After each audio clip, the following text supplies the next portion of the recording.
It started sometime in the night. I did not see the first flake fall. No one ever does. Snow has a way of arriving quietly while the world is busy sleeping, and only revealing itself once everything is already covered. I woke to a strange light in the room, too bright for the curtains, too white, and I knew, before I even looked, exactly what had happened outside. I got up and went to the window, and there it was, the whole world rewritten overnight. Every rooftop, every fence post, every branch on every tree carrying a soft white weight it did not have yesterday. Snow is still falling now, slowly, not the hurried kind of snow that comes with wind and noise. This is the quiet kind, falling straight down, taking its time, like it has nowhere else to be. I want to sit with you here for a while, at this window, watching the snow fall. No rush, no plans, just this. Outside, everything has gone silent. That is the strangest thing about snow. It does not just cover the world, it mutes it. Sounds that are usually sharp become soft. A car passing somewhere distant sounds like it is wrapped in cloth.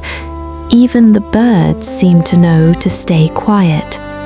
I make tea before I do anything else. Some mornings ask for tea instead of coffee. Something about the heat of it, held in both hands, matches the cold outside the glass. I bring it back to the window. The cup is warm against my palms. Outside, the snow keeps coming, steady, patient, like it has all day and all night, and does not need to hurry to prove anything. The garden has disappeared completely. Where there were flower beds yesterday, there is now just one smooth white shape. The chair I sometimes sit in outside has become a soft white mound, only recognizable by its shape underneath. I love how snow simplifies things. Every small, complicated detail of a garden, every weed, every uneven patch of grass, all hidden now, smoothed into one clean white sheet, as if the world wanted just for a day to start again from nothing. A bird lands on the fence outside, small and dark against all that white. It shakes itself once, scattering a little snow from its feathers, then sits very still, watching the same falling snow I am watching, maybe wondering the same thing I'm wondering, how long this will last. There is a particular kind of stillness that only comes with snow. Rain has its own rhythm, its own urgency, but snow falls without any hurry at all. Each flake seems to choose its own path down, drifting one way, then another, before finally settling without a single sound. I press my hand against the cold glass. I can feel the chill of it even through the window, even from the warm side. Outside, the world is the color of nothing and everything at once. White, but never just white. Grey in the shadows, faint blue where the light catches it, almost gold near the edges where the weak winter sun tries to reach through. Down the road, someone is shoveling their path. I can hear the scrape of it, slow and rhythmic, even through the muffled morning air. Children's voices somewhere further off, high and excited. Snow does that to children. It turns an ordinary morning into an event. I remember mornings like this from childhood, the particular joy of waking up and discovering the world had changed completely while you were asleep, without your permission, without you even noticing, as if the night had been quietly working on a gift and left it outside the door for you to find. Snow makes adults feel a little like children again, I think. Even now, even with tea in my hands and work waiting somewhere in another room, there is a small, simple happiness in just standing here, watching it fall, not doing anything useful at all. The trees outside have become something else entirely, every branch outlined in white, heavy and bending slightly under the weight. The bare ones, the ones that lost their leaves months ago, look almost decorated now, as if winter had been waiting all this time to dress them properly. A car drives slowly past on the road, too slowly, careful of the snow beneath its wheels.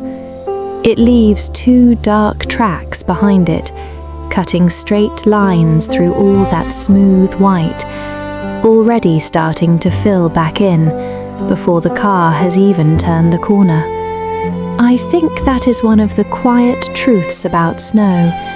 It does not stay disturbed for long. Footprints fill in, tire tracks soften and disappear. The world keeps offering itself back, clean and untouched, again and again, for as long as the snow keeps falling. I notice the way snow gathers differently depending on where it falls. On the flat roof of the shed, it sits thick and even, a clean white blanket several inches deep. On the sloped roof of the house, it is already begun sliding, leaving pale streaks where gravity has started its slow work. And on the thin wire of the fence, it balances impossibly, a fragile white line that looks like it should fall, but somehow does not. A neighbor's cat crosses the garden in careful high steps, lifting each paw deliberately, shaking it slightly before placing it down again, clearly unimpressed by all this snow. It pauses halfway, looks back at its own trail of small dark prints, and seems to consider briefly whether this was a good idea at all. I laugh quietly alone at the window. Some mornings give you small gifts like that. A cat's complete disapproval of weather, a bird deciding the fence is worth sitting on despite the cold, small wordless dramas happening just outside the glass for no audience except whoever happens to be watching. Mid-morning now, and the snow has not slowed at all. If anything, it is falling thicker, larger flakes drifting down in lazy spirals, catching the pale light before they land. I decide to go outside for a few minutes, just to feel it properly, not just through glass. I pull on boots, a coat, a scarf wrapped twice around my neck, and I open the door. The cold meets me immediately, sharp and clean, filling my lungs in one quick breath. My first footstep makes a sound I had almost forgotten, that particular soft crunch, snow giving way beneath weight, compressing into something solid and new. I stand still for a moment in the middle of it all, snowflakes landing on my shoulders, my hair, my eyelashes. Some melt instantly against warm skin, others rest for just a second on fabric or hair before disappearing too. I tilt my head back and look straight up. Watching the flakes fall directly towards me feels like falling upward into the sky, if only for a moment. The world tilts slightly. Everything is just white, falling, endless. I walk a little way down the path, my boots leaving the first marks in snow that no one else has touched yet. There is something satisfying about being first, the first to disturb this perfect, untouched morning. Everything sounds different out here, closer somehow, despite the open space. My own breathing, the soft creak of snow underfoot, a dog barking somewhere, sounding strangely near and strangely far at the same time. I reach down and gather a small handful of snow. It is lighter than I expect, softer, almost like it is barely there at all until you press it together. Cold seeps quickly through my glove. I let it fall back to the ground, scattering into the white that is already there. I do not stay out long, just long enough to feel the cold properly, to hear the particular silence of a snowy morning from the outside rather than through glass, to remember what it feels like to stand in the middle of something so quietly enormous. Back inside, the warmth hits me all at once. My cheeks are cold still, my fingers slow to warm up properly. I make more tea.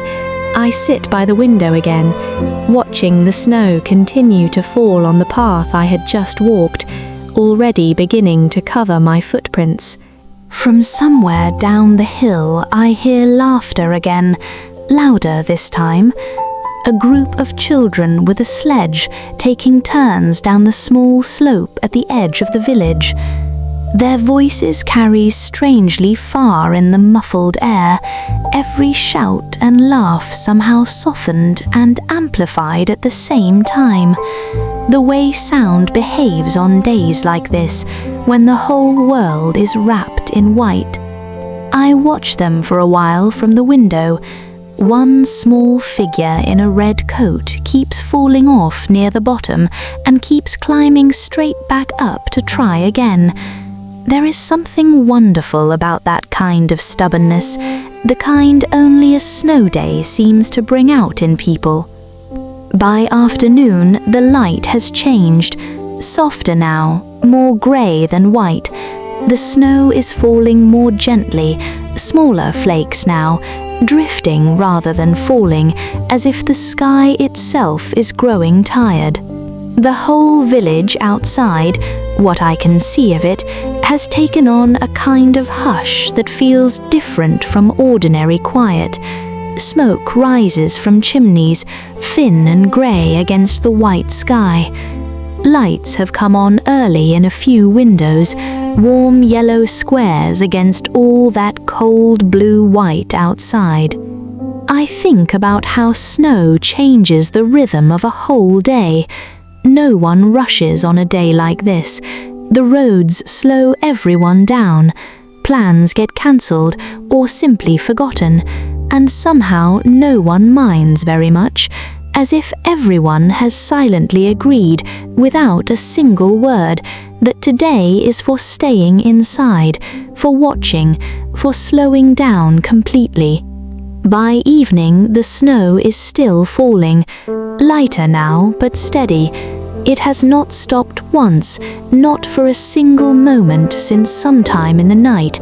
The whole day has been wrapped in it, one long, quiet moment of falling, stretched out from morning until dark. I turn on a small lamp instead of the main light. Somehow it feels right. Soft light for a soft day. Outside, the snow catches the last of the daylight one final time before the sky turns properly dark, and the snow becomes just shapes and shadows, visible only where the street lamps reach.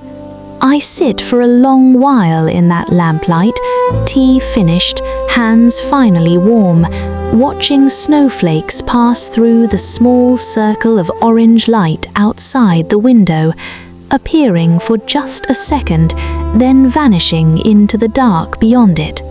There is something deeply peaceful about watching snow fall at night.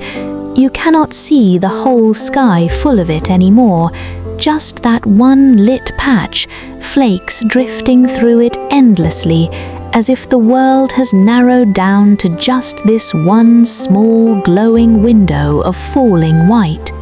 I think about all the footprints from today, Mine from this morning, the children's from somewhere down the road, the careful tire tracks of that slow car, all of them gone now, surely, filled back in by hours of steady falling. Tomorrow the snow will look exactly like it did this morning, clean, untouched, as if none of today had happened at all. And somehow that does not feel sad. It feels like rest, like the world resetting itself, quietly, gently, every single night that the snow keeps falling. I don't know when it will stop. Maybe by morning, maybe it will keep falling for days. Either way, there's nothing to do tonight but sit here, warm, quiet, and watch it come down. Wherever you are listening from tonight, I hope it's warm where you are. I hope there's a window nearby, even if there's no snow outside it tonight. Just something to look out at, something quiet, something falling or still, or simply there. Let the world go quiet around you for a while.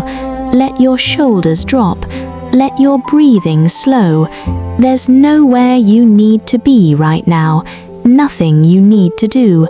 Just this moment, soft and white and falling, exactly like the snow outside my window.